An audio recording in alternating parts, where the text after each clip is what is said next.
In 1985, 121 people in South Dakota and Minnesota were struck with a mysterious illness. There had been only one outbreak like it, and the last time it happened, medical detectives couldn't figure out the cause.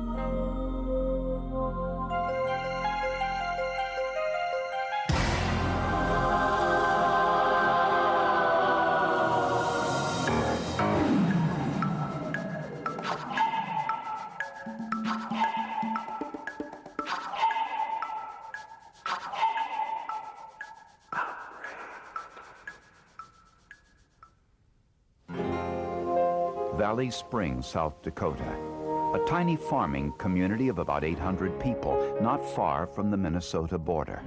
It's a community of farms and suburban professionals, many of whom work in the nearby city of Sioux Falls. People here are accustomed to hard work and the hard weather, and aren't the type to complain.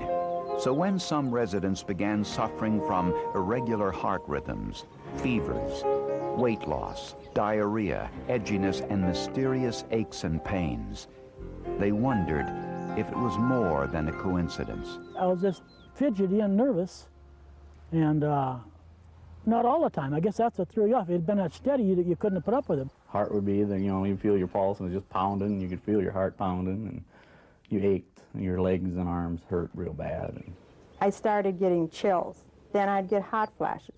Then I couldn't eat, and I'd be nauseated. Everything was just happening really, really fast. At first, doctors were confused about the symptoms. Jane Nettestad's doctor thought she was having a nervous breakdown and put her in the hospital. I'd never, had any of this problem before with a mental problem. So he put me on a mood elevator, and about 8 hours later, my heart was 160 beats per minute. And I just knew I was going to have a heart attack. It felt like it was just flying out of my chest. 10 miles down the road in Laverne, Minnesota, the stories were the same. Tony Dispinet suffered heart symptoms too, and immediately went to the emergency room, certain he was having a heart attack.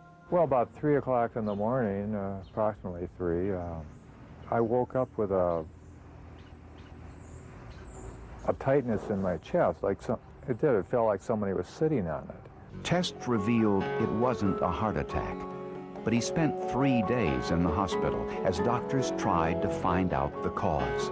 Some of the local physicians thought it was the flu or a virus, but after weeks of suffering, the residents started to compare notes. There were folks that were sick and had been sick for a long time, and a couple had gone close to death, and they couldn't figure out what was wrong with them. And they didn't know if it was contagious, if it was something in the water. And they were all feeling these same symptoms. And then they were hearing of other people